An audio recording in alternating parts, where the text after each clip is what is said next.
बिस्मिल्लाहिर्रहमानिर्रहीम। गुलाम रसूल मर सदर पेटेल सिंध एम्प्लॉइज़ अलायंस जो मेंबर आहियां। ही असांजो प्रोटेस्ट हिकु पूरे महीने खां हले पियो।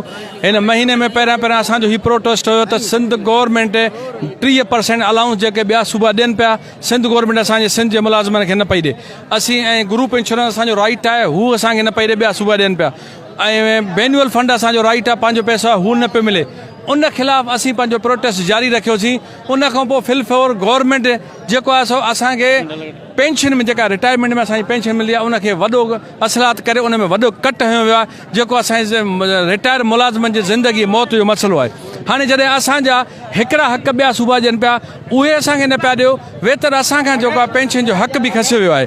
हींअर असीं इहे सभु सरापा एहतिजाज ऐं सिंध गवर्नमेंट खे ॿुधाइणु घुरूं था त हीउ नोटिफिकेशन जेको अमेंडमेंट कई वई आहे पंहिंजो पेंशन इस्लाहत में, उहा वापसि वरितो वञे ऐं मुलाज़िमनि जो जेको राइट आहे उहो उन्हनि खे ॾिनो वञे। अदरवाइज़ हीअ असां डिवीज़न लेवल ते हीउ मैसेज ॾियूं पिया, अञा जे न त असीं सिंध लेवल ते हिकिड़ो वॾो मेगा प्रोटेस्ट कंदासीं।